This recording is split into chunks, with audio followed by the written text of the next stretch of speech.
Yeah, that's right. We're catching them bad boys. It's time for the Conspiracy Cast. JP was a little unsure of what I was about to throw on right there. Do you think that was fitting? I feel like I should be shirtless in jorts, barefoot, running from a police officer down a dark street, trying to ditch my meth pipe without him seeing, which is harder said than done, easier said than done. In this scenario, do you get away?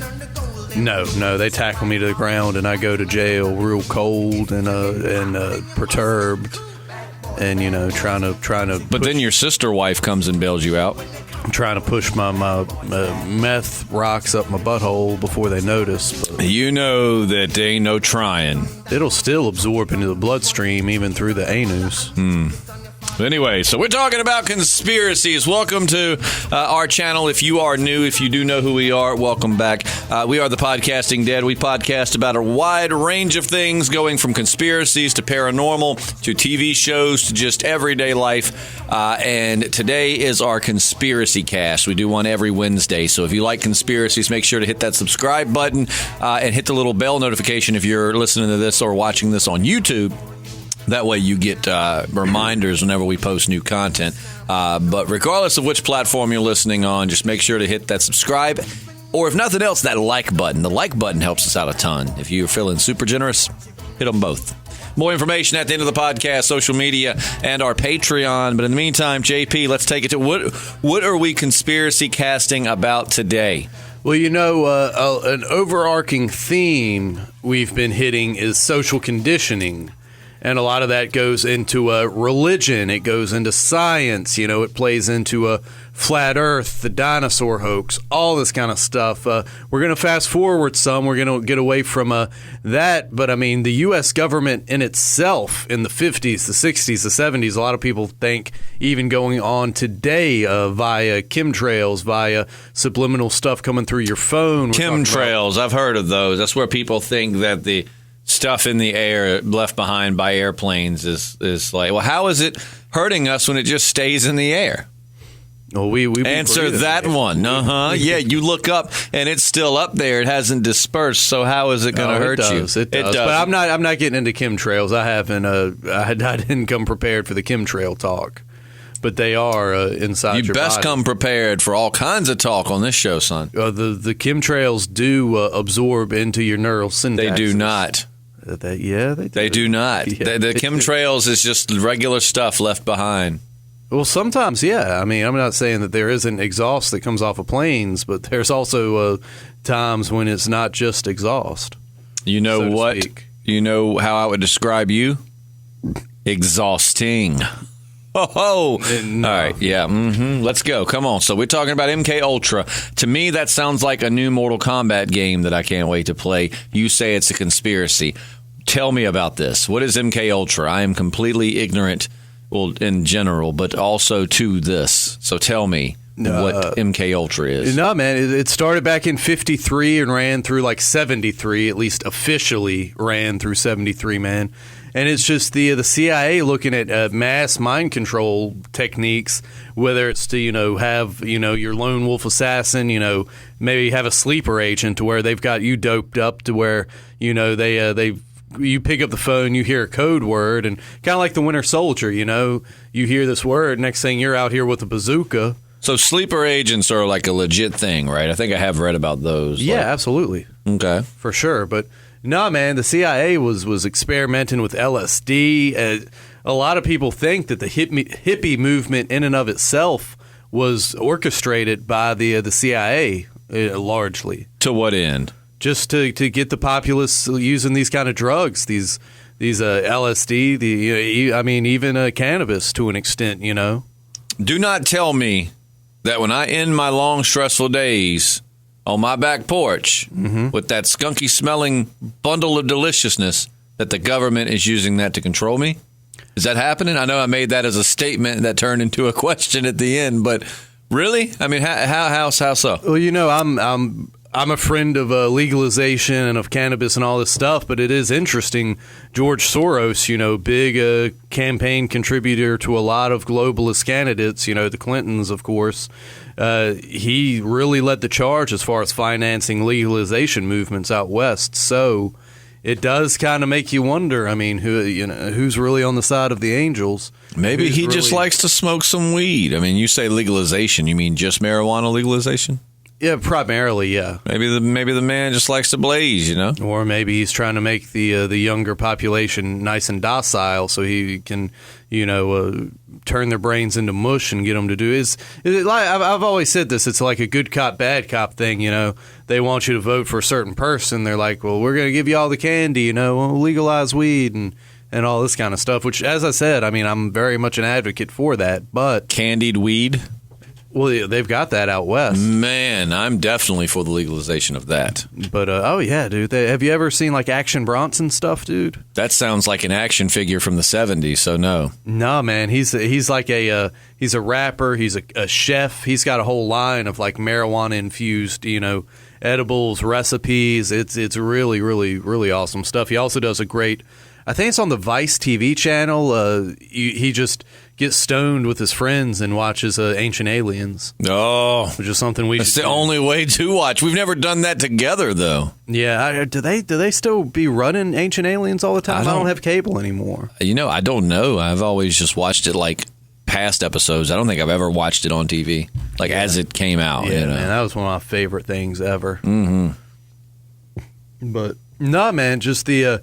With LSD especially, I mean, I think I read like 80 or 800. I can't remember how many zeros That's quite a difference there. Yeah, that is quite a difference. But now there was just a buku of institutes, man, that the government was using to test LSD. I'm talking about universities, hospitals, the prison system. Like I mentioned yesterday on the podcast, Whitey Bulger, a famed Italian, famed Irish mobster, I mean, that movie with Johnny Depp was based on him, and Jack Nicholson, his character was kind of based on him in The Departed. But he, in order to reduce his jail sentence, he did LSD, I think, every day for a year. Hold on, wait a minute. You're telling me this guy was a big crime boss? Yeah. And his punishment was he got to go to jail and do LSD. Well, I think this was like earlier on in his life, before he really Where's the line between reward and punishment there? Well, it was just an experiment, and they didn't tell him it was LSD. They were just like, we need you for these medical trials. You cooperate, you'll get a reduced jail sentence. And basically, it was just to see what long-term effects of LSD would have on an individual. And I mean, you can imagine throughout that year, there were times he thought he was, going insane, but he came out the other side. And so they didn't tell this guy he was using LSD. Oh no, dude! There were so many instances where they were just. It's a lot like the Tuskegee experiments, where they were infecting African American, impoverished African Americans with syphilis, and then just letting them go out and spread it. Yeah. What were they just trying to see how fast, and how far it would spread? Yeah, and they were just testing long-term effects and all that kind of stuff. They just were being dicks. Yeah, I mean, they were telling these poor people that we're going to give you free medical care. I mean, some of them knew they had syphilis and were getting treated. Others didn't know. Others got infected and just really nasty stuff. And it was very similar with these LSD trials, man. I mean, Whitey Bulger, like I said, imagine, doing LSD every day. God. For a year. I've never done it, so I can't even imagine doing it one day. Yeah, I did LSD once it was the day after my 20th birthday. I did it in the morning, and it was a great experience for me. LSD isn't exactly something you just come across, that like you're walking in the park and you're like, look what's growing under that tree right there. It's a little LSD plant. I mean, you go to work somewhere, chances are, there's going to be at least one or two guys in there, got the weed hookup, but LSD, is not the most easy thing to come across, at least for me, anyway. But did it help with your hangover? Yeah, dude, it was very like vivid. Just like we were Radford University. We were coming back, home to our little town, driving through the Blue Ridge Mountains. It was October. The leaves were changing colors, very hilly, and it was just everything was vivid, man. I didn't hallucinate or anything, but it was just very vivid. And the only thing with acid, man, that kind of sucked is towards the end, like you're ready to just kind of be normal again, but that's one of those things, man. You buy the ticket, you take the ride, it's over when it's over, you know. Actually, a girl came over later that night, man, trying to get the D, and like I was just like, please, I don't want to be touched, you know. It was just I was very still stuck in my head, you know what I mean? So I didn't get any butt that night. So one head ruined the time of the other head. Yeah, is what you're telling me. Yeah, more or less. And plus, I was still really young and still, you know, kind of figuring out my own body, my own sexuality, and stuff. Right. So that was tough. This particular girl, man, she was a big softball player, and I mean, she was cute, but her. You say big softball player? Do you mean she was large framed and she played softball, or that she was just a person who was really into softball? Both. I mean, she wasn't like a fat girl, but she had like some monstrous arms, dude. And it was just very emasculating. I was like, God damn, she puts me in a headlock. You know, things are going to get real weird real quick. There's no getting out. So I think anytime anyone puts you in a headlock, it gets really weird really quick. Yeah, but at least, you know, in that scenario, there'd be no way out for me. I would be forced to do her anyway, you're getting off topic, but nah, man, they were experimenting with this LSD. At one point, the CIA had like brothels set up where you like brothels. You go up in this brothel, and I mean, they would dose you with LSD. Sometimes knowingly, other times not so knowingly. They'd have like two-way mirrors where they would, you know, observe you having sex. Yeah, having sex on LSD, and of course, you know, once they've got footage of you having sex with prostitutes, I mean, there's leverage right there they've got on you to further their experimentation and all this kind of stuff. Like heroin addicts, they would get them to come in under the promise of getting more dope. You know, they would get them to experiment with the LSD. It was so. Not to interrupt, but no. So what you're saying is that you would come in, you'd have sex, people would be on the other side of a mirror watching you have sex, which to some people would probably be an added bonus. Right, some people are probably like, "Whoa, why didn't you tell me?" Yeah, I would have gotten off a lot sooner. But they were using that against you in the long run. That was the point. Like they were. So that what were they using that against you for? To get you to submit and try these drugs? Right. I mean, if you got footage of you with a prostitute. But a lot of times, probably people going to these prostitutes, a big portion were probably married men. Right. I mean, you got great leverage. And I'm not saying in every case it was, you know, a lot of these people might have done it, you know, kind of knowing, okay, this is what we're doing. But I mean, that certainly wasn't the case every time. I feel bad. Some weary traveler coming through, hearing all across the land that prostitution is illegal in this country and needing to, you know, just get that release. And then they finally stumble upon what seems to be heaven on earth, a brothel. And they go in and they get violated as they violate someone else, you know? Yeah, get their mind violated. It's weird stuff, man. It's wacky stuff. Very strange. And now, is that fact or is that just speculation? No, man. There's a lot of the stuff that went on during MKUltra has been declassified. You can find documents, and it's crazy, dude. I mean, another famous example, Kamikaze, I can never remember how to say his name. That definitely sounds like someone who would be on the video game Mortal Kombat Ultra. He might be, but he wrote the book One Flew Over the Cuckoo's Nest. I don't know if you've read it, or at least watched the movie. Never read the book, but seen the movie. Yeah, the movie's one of my favorites. Just a few years ago, wonderful. I actually sat down and read the book. And yeah, man, when he was hospitalized, they experimented with LSD on him. I think it was hospital. Not to digress any more than we already have, but was the book any good? Yeah, dude, the book is great. I mean, it's that kind of like 50s, 60s beatnik style of writing, but yeah, dude, I loved it. How does this stand up to the movie? I know, of course, your hipsters are like, the book's always better, but not always. Like Fight Club, good book, better movie. You know what I'm saying? So, and come on, if you disagree, you really agree. Book was good. The movie was better. What about One Flew Over the Cuckoo's Nest? Was the book better or was the movie better? I mean, the book they were both, fantastic. I wouldn't put one over the other. The book just kind of expands on things a little more, and it has been several years since I read it. But no, I mean, the book didn't make me think like, oh man, they really screwed the pooch with the movie. Right. I wasn't like one of these like Harry Potter fanboys. Like they didn't use Schmeagol enough or whoever the little I was furious about that too. Yeah, they should have used Schmeagol in a Harry Potter, right? How you gonna short a Schmeagol? We need some crossover action. We really need. No kidding, man. I'm still mad about that. J.K. Rowling, I better see Schmeagol in these upcoming Fantastic Beasts movies or whatever y'all are working on now. Yeah, man. And it wasn't just LSD, dude. They used like barbiturates, amphetamines. They used a hypnosis. Think about what's that movie? Clockwork Orange, where they're just, like programming you with images and hypnosis and all this kind of stuff. It's the old in and out.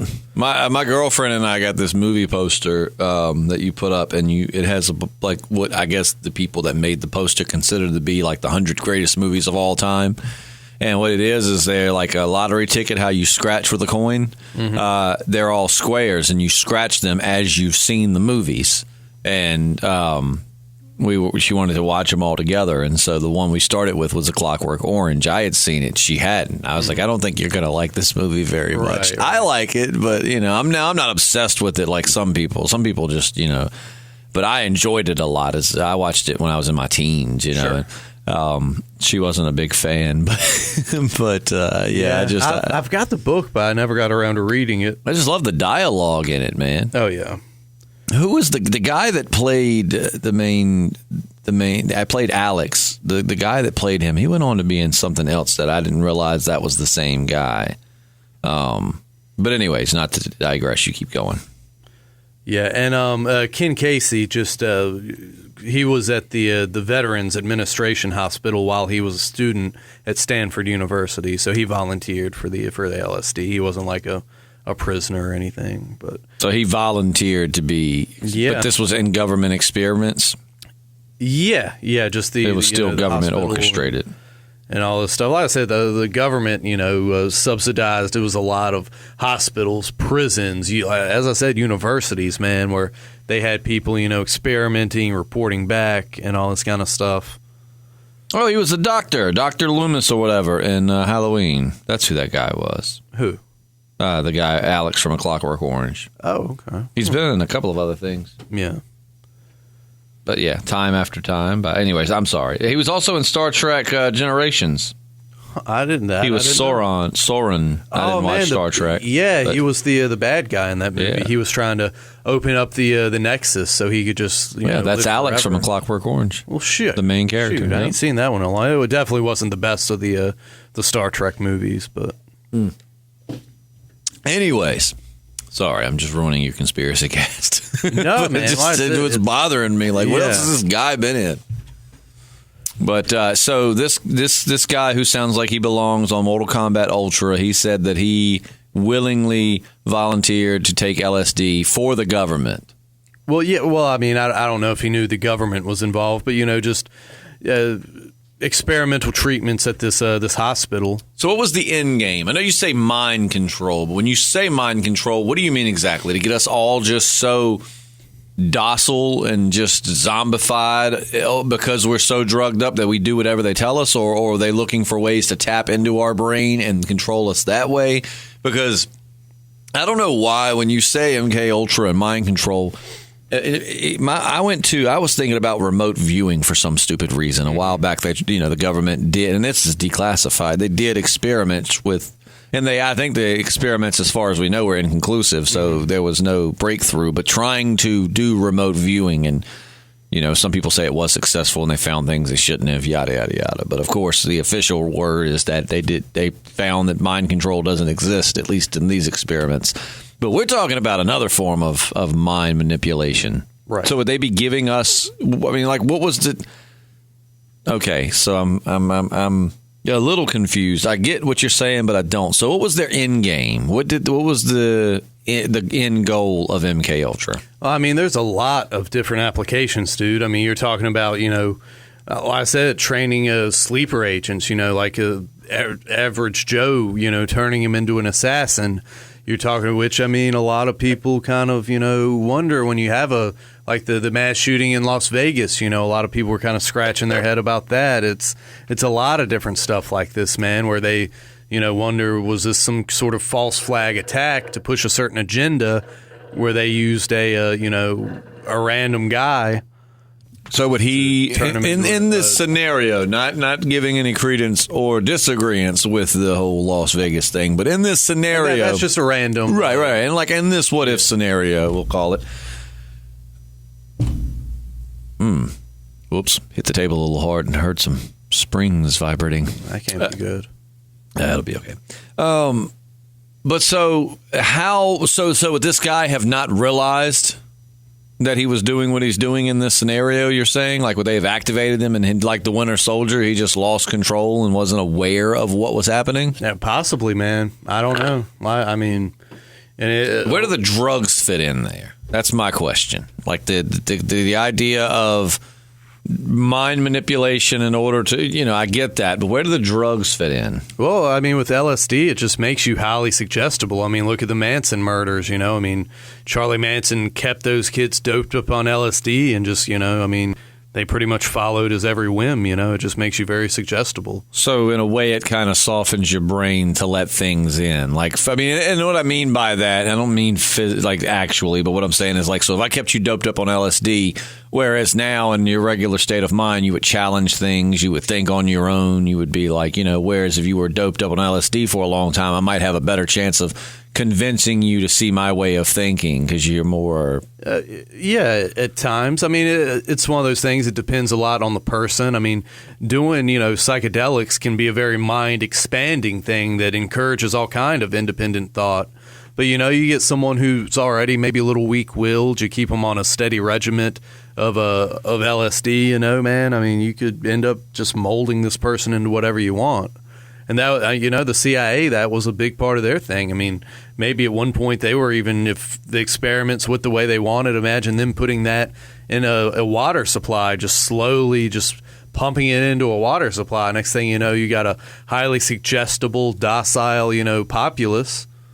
And there you go. It's a lot like that book, A Brave New World, I mean, everybody takes the government-sponsored pills, that just keeps you nice and mellow, which I guess nowadays it'd probably be Xanax, I mean, they should have just been experimenting with that. But, so it's a lot to it, man. Like I said, I mean, a lot of different means, and there's a book I'm getting ready to order, The Poisoner in Chief. I can't remember the author. But that goes really deep into this whole thing. I'm just skimming the surface, man. I'm just skimming the surface. It was 80 institutions, by the way. 80, okay. 80 institutions, yeah. Including colleges and universities, hospitals, prisons, and pharmaceutical companies, according to Wikipedia. Right. I knew it started with an 8. Mm-hmm. So, yeah, somewhere between 8 and 8 million. Oh, wow. It was first brought to the public attention in 1975 by the Church Committee of the United States Congress and Gerald Ford's United States President's Commission on CIA Activities within the United States. That is a long, long name for a branch of anything. Mm-hmm. But investigative efforts were hampered by CIA Director Richard Helms. To my knowledge, no relation to Ed Helms. Funny guy. Order that all MKUltra files to be destroyed in 1973. So this is a long time ago. Yeah, man. Like I said, the program ran, if I'm correct, from 53 to 73. And like anything else, man, I mean, it's not like they just closed the books on it. It just, rolls over into something else. Just like a radio station not doing well, it just reformats. And, I mean, it's, Well, that's pretty interesting because in 1977, a Freedom of Information Act request uncovered a cache of 20,000 documents relating to Project MKUltra, which led the Senate hearing later that year. Some surviving information regarding MKUltra was declassified in July of 2001. In December 2018, declassified documents included a letter to an unidentified doctor discussing work on 6 dogs made to run, turn, and stop via remote control and brain implants. That's legit. That's declassified documents. That's not like somebody's, I bet they can. I mean, that's what, wow. That's a little alarming. I mean, not that we doubt it. The government wouldn't have the power to put something in your brain and control you, but just to see it. Yeah. So this was like a legit thing. We talk about conspiracy, but like at least part of this was real. Yeah. I mean, very real. Yeah. Like I said, a ton of it's been declassified. And as I said, I'm sure, it's not like they just stopped this kind of experimentation, Oh, no, they just go underground under another name.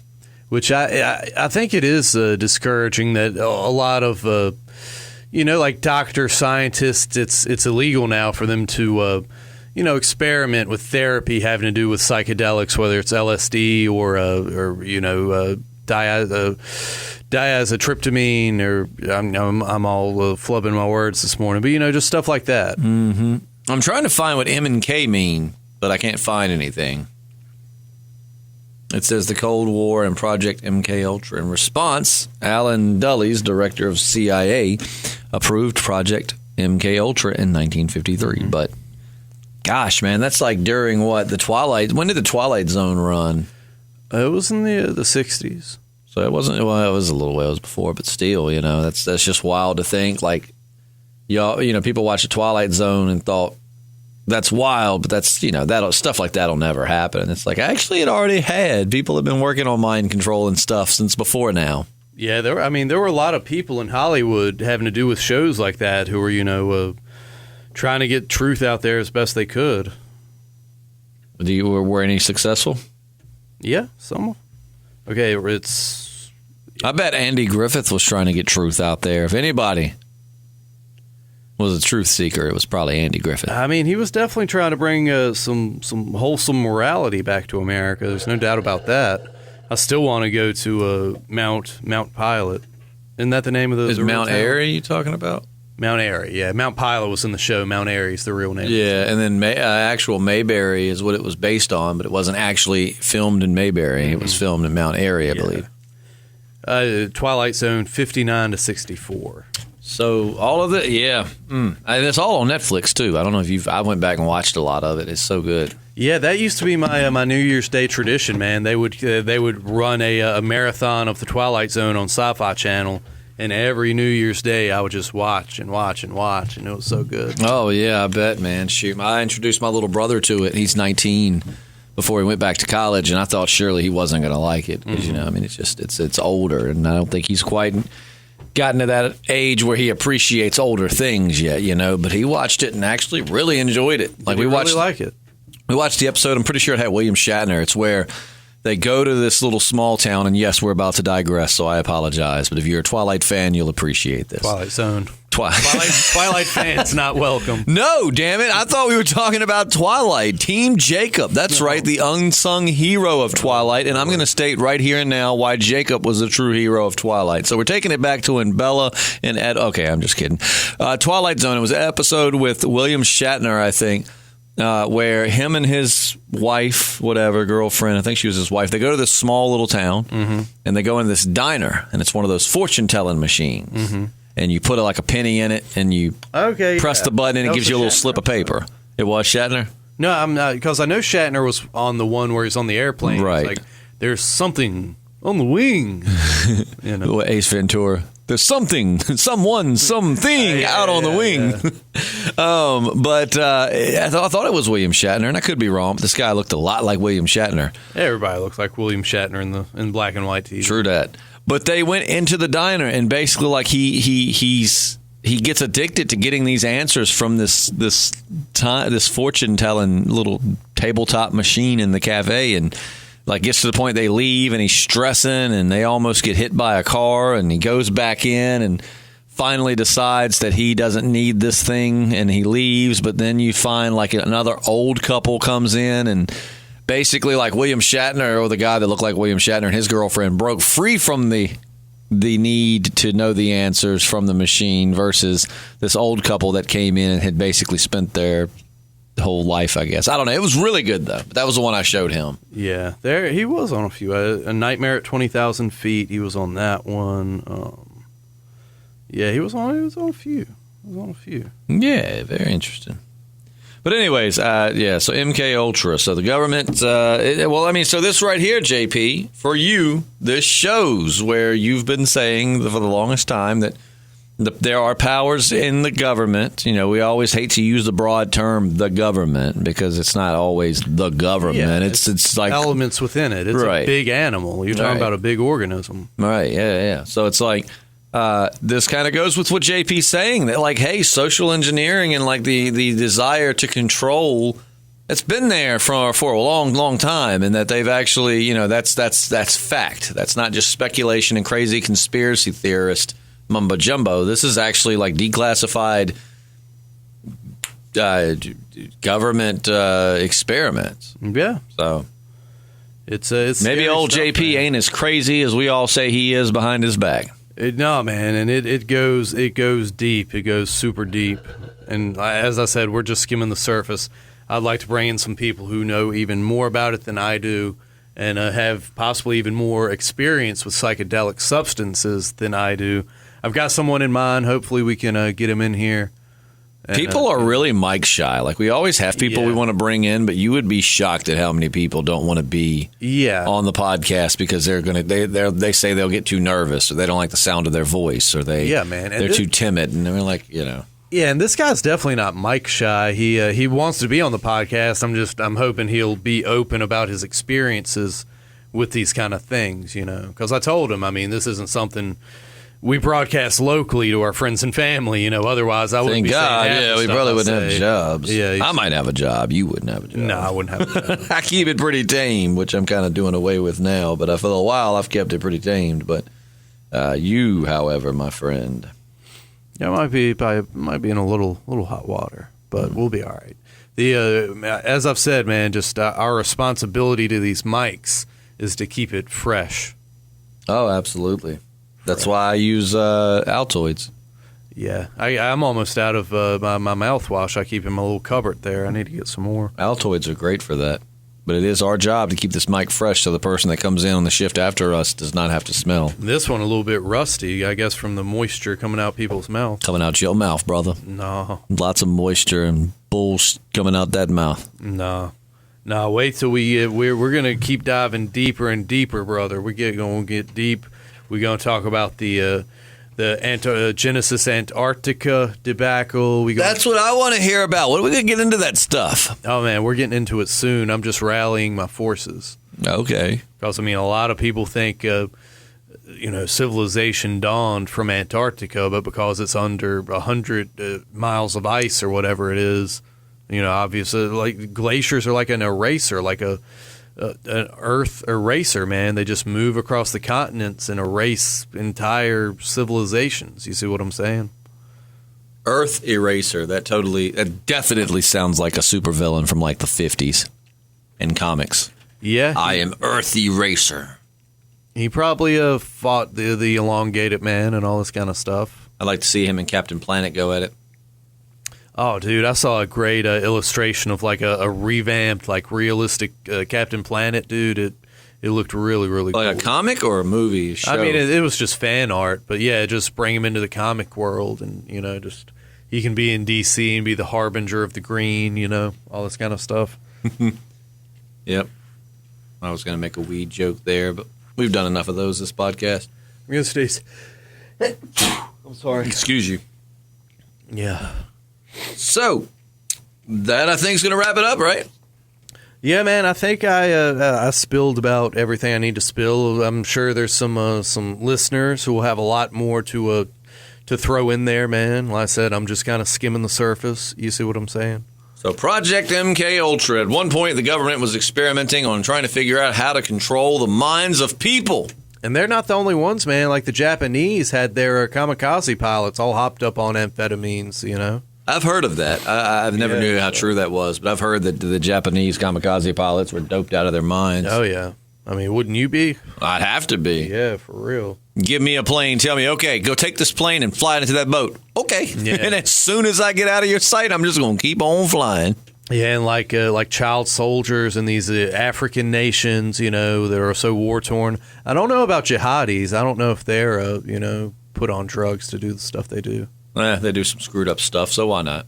Yeah, it might just be how just the the nature of being a zealot. They really believe that they're gonna get those 40 virgins in heaven and the whole thing. So who knows? No one knows. Well, someone knows, but it's not us. But yeah, so leave us your thoughts on Mkultra and mind control. Other examples, if you know of any other government conspiracy theories that revolve around government mind control that you'd like for JP to dive into and that we could discuss here on the podcast to further extend the Mkultra, or as JP said, Mkultra could have went underground and turned into something else. Oh, yeah. If you know what else it might have become, let us know, and we'll keep the discussion going. But as for right now, the kind of theme of these Conspiracy Cast Wednesdays are right now about the social conditioning, about how JP is saying, and I'm starting to see why he says what he says the things he says, because if these things, and this is declassified, I mean, this is true, it definitely seems like someone wants to control the general population. Well, man, I think a big part of this movement's kind of rolled over just into big pharma, you know what I'm saying? Just like I said, all these antidepressants, anxiety pills, whether it's Xanax or whatever, man, you just keep people nice and dull and chilled out and, just on the welfare tit, and, it's bread and circuses, baby, just keep the people well fed and doped up, and they're not going to rise against you. So. But anyway, I digress. No, I mean, I don't see how that was a digression. I feel like that was right in line with what we're talking about. Yeah. But yeah, that'll wrap it up for us. Don't forget, tomorrow is Mail Call Thursday, where we are going to be answering your questions. You're welcome to leave a question here. Just please make sure you hashtag it Mail Call. But we do recommend that you leave it on last week's Mail Call video. Will be the easiest way for us to find it. But don't forget, you can always leave them on any video with hashtag Mail Call, or you can email them to podcastingdeadpodcast@gmail.com, or you can message us on Facebook. And those questions can pertain to whatever. It can pertain to The Walking Dead, Fear of the Walking Dead. It can pertain to conspiracy stuff. It can pertain to paranormal. It could pertain to just general, our favorites, where people just ask us some of the most general questions. Pepsi or Coke, orange or tangerine, just questions that have nothing to do with the podcast. So whatever you want to ask, feel free to ask it. Also, don't forget, if you're feeling extra generous, you can support us on Patreon. We're hoping in the coming months we're going to start doing at least 1 or 2 video podcasts per week. I think we had talked about doing, a video podcast exclusive to Patreon for like the first month or something a while back. Yeah, we need like to, just doing one video on podcast a week and making it Patreon exclusive to start with, and then of course we would start releasing it to everyone. But yeah, so for our YouTube viewers, because we are available, don't forget, I don't know where you're listening or watching this at now, but we are available on YouTube, SoundCloud, iTunes, iHeartRadio, SoundCloud, and Spotify. So we are all over the place. Lots of different ways you can listen. iTunes is my favorite. It's just so cool. Even though I don't really listen to us that much, it is cool, like, to download it to your phone, and then you can listen to it offline going down the road while you're working, whatever. So, but if you want to support the channel, patreon.com/thepodcastingdead, or just go to patreon.com, search for The Podcasting Dead. Every little bit counts, and we are going to start slinging some merch here soon. So the Patreon donations are going to be totally worth it when we're asking for your address so we can send you clothes and totally not just show up at your doorstep. And you can send us your clothes, too. Yeah. We'll take that. JP, you could probably just go there and exchange the clothes. In Japan, they have soiled ladies' underwear in vending machines. No, they do not. They sure do. No, they don't. Are you serious? Brother, yeah. Why? Okay. And a lot of time, you can, in America, you have to buy them online. They're not in vending machines. But no. When you say soiled, do you mean like they crapped in their... Not doo-doo. Okay, well, that's what I thought you meant was doo-doo. So you're saying used women's underwear. Just the waft of the vag, yeah. Just the waft of the vag. Okay, well, hey, whatever gets you there. I was going to say that can't be like... No, not doo-doo. Yeah. When you say soiled, I instantly think of duty. But, yeah, I got a bad choice of words. I wish somebody would buy my used underwear, man. I told you I ran out a couple of weeks ago. I've been freeballing it. So, name your price, brother. I'll take a few pair. That's dangerous, dude. That's so dangerous. Why is it dangerous? You've seen There's Something About Mary? You remember? Well, it's because I zip up carefully. I hope so. You need to invest in some button fly jeans then. Yeah, I don't. Well, sometimes I just leave it unzipped to be safe. I'd rather be safe than sorry. I'd rather be safe, even if that means you'll be sorry that you looked at my crotch. Well, we're going to be avoiding any school zones, public parks. I don't want to see you go down like that. No. That happens. No. But yeah, so make sure to check us out. You can follow us on social media. JP, let them know your social media info, pal. What is it? J_Radsaw. That's my pen name. J_Radsaw on Instagram and Snapchat, and JPSLIM on Periscope. It's a beautiful thing. Yeah, mine's simple. I'm Justin Lloyd, all lowercase, no spaces, no apostrophes, 2 L's in Lloyd, just I'm Justin Lloyd. That's Instagram, Twitter, Snapchat, and Periscope. Make sure to look us up.